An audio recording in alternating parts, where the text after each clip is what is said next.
What's up everybody, it's Joe from JLW Games coming at you with another cool video back in Planet Coaster. So in this episode, we're going to be doing a lot of detailing and stuff rather than rushing the park ahead. And I felt like I've been doing that lately, especially in the last two streams that I did.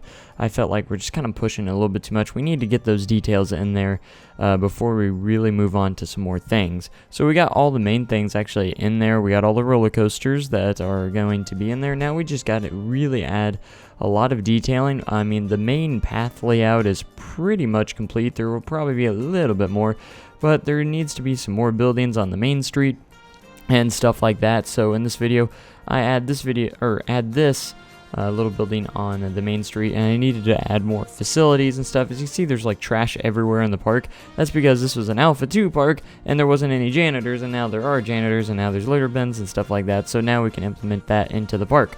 So that's gonna be good for us. So a little That's Fantastic building right here.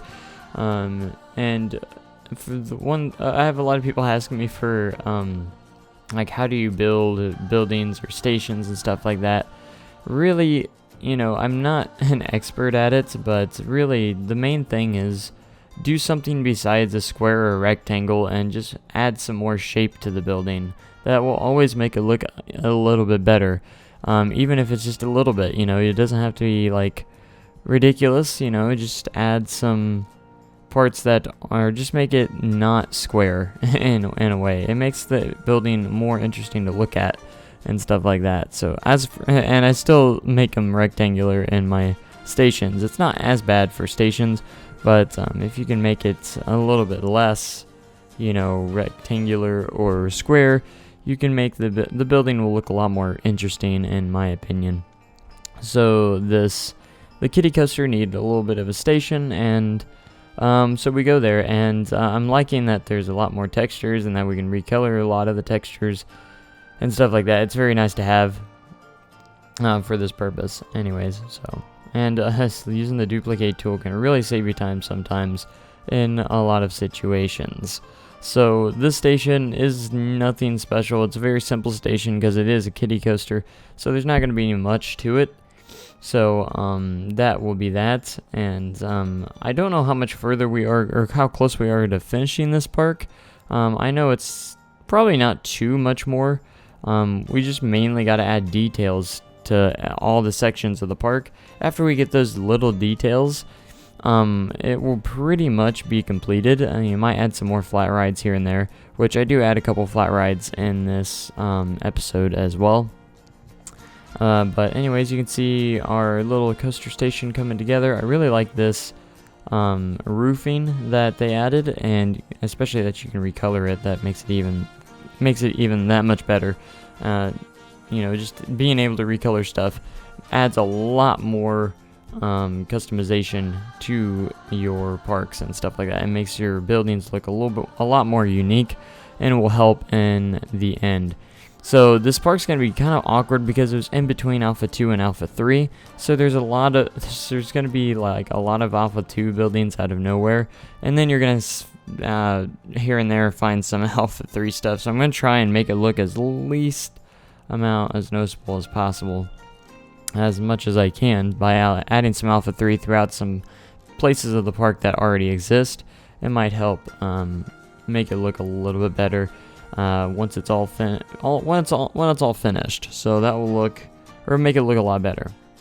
So anyways, on the topic of parks anyways, as for Mystic Bay, since Alpha 3 came out, I want to redo a lot of the POVs and stuff, and editing and stuff. So Mystic Bay is going to be kind of delayed. Again, if you haven't heard, I've uploaded it to the Steam Workshop. So Mystic Bay is on the Steam Workshop. So if you do have the Planet Coaster Alpha, be sure to check that out. It is on. You just got to type in Mystic Bay and it comes right up. So Mystic Bay is actually uploaded to the Steam Workshop if you guys want to check that out for yourself. Get a closer look at my first park that I've ever built in Planet Coaster. And while you do that, I am trying to focus on finishing this park. That way I can get to a full-on Alpha 3 park as well. Now, by no means do I want to rush this park, but I want to get a move on with it, so I'm going to try and get a lot of episodes of this park out very more often and stuff. So a lot of details, and I noticed I needed to add some benches, and definitely some litter bins or trash cans around because there's a lot of trash on the ground, and I gotta hire some janitors, which I actually add a couple janitors here. Since this is a sandbox, I don't have to worry about money, so I can make their pay very high, and that way they can stay happy, which is nice. So I'm really liking the look of the mainway, or the Midway, or the main street. Anyways, it's starting to come together and look really good. Just need to add details to those buildings because a lot of them are without details at the moment, and I need to stop doing that. I need to just finish my buildings before that happens, rather than leaving it off for a while and then coming back to it. I really probably shouldn't do that, because then there's the chance that I don't come back to it and it ends up being kind of an incomplete building that never got completed and had no attention. So I felt like it was very blank on the outside of these pathways, so I needed to add some buildings or flat rides around them to add a little bit of character. So I thought I'd add some unique stuff.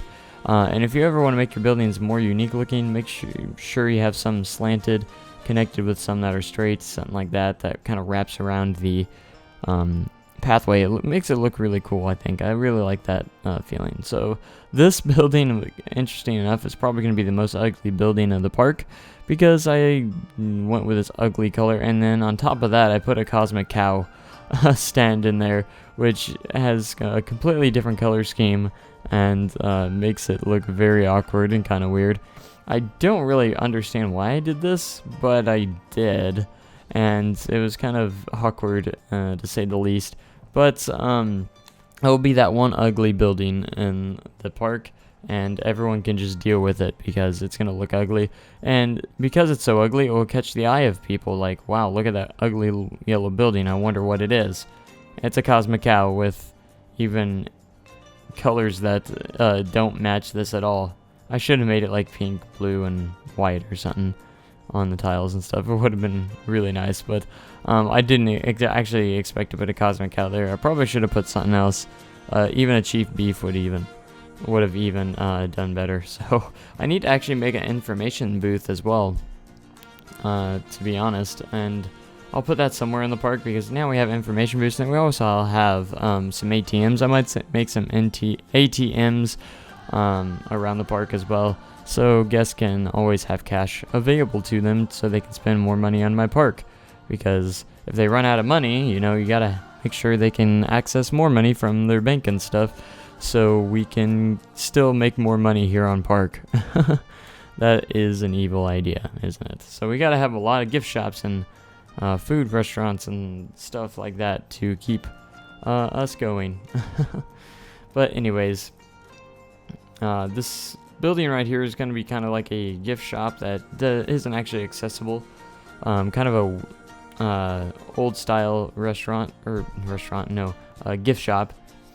So that's what it will be, kind of. And yeah, so this is I'm going to be adding more to the spot over here with buildings and scenery and stuff, just to make this area look a little bit less plain and stuff.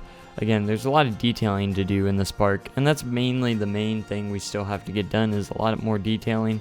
I need to work on the dark ride queue entrance because it still has no roof. And I can implement some Alpha 3 stuff into it, which will be really nice as well. Now that I have some clocks, I'm thinking about adding, or the tower clocks, I might be adding some clock to that tower right there. I think it'd be kind of cool for that instance. And I was like, well, I think a nice flat ride will work perfectly in the spot right here, and it does with the teacups. And I'm really happy with the teacups ride, because we have teacups rides now. And I'm trying to wrap this path around the teacups because I wanted to make the path a little bit longer, or the queue line a little bit longer, but I had to plan it out a little bit. So it works out really well, and just add some bushes and stuff and foliage and some trees around your flat rides, and they look fantastic if you do that. So That's what you have to do. And I kind of held off on the 4D coaster entrance a little bit because I was like, let me get more detailing down in the in this itself. So another flat ride comes here. This is kind of like a top spin, I believe, with a very interesting theme to it. It's kind of got like a gear. It's like gears, kind of almost, I would almost say steampunk kind of theme, which is kind of an interesting deal. So I hope they do have some generic adaptations of some of these rides as well. So like, have those themes there. I appreciate having those themes, but if I'm having more of a generic park, I'm gonna want to have those generic rides, which is kind of like what this park is more generic. But here and there, there's gonna be some themed areas, so it works just fine, and so it's not a big issue. But again, like most top spinners don't have much of a theme, so that's kind of weird. But that's about it for this episode. I hope you guys enjoyed. Make sure you have a great day and cooler tomorrow, and I'll see you guys in the next video. Thanks, and goodbye.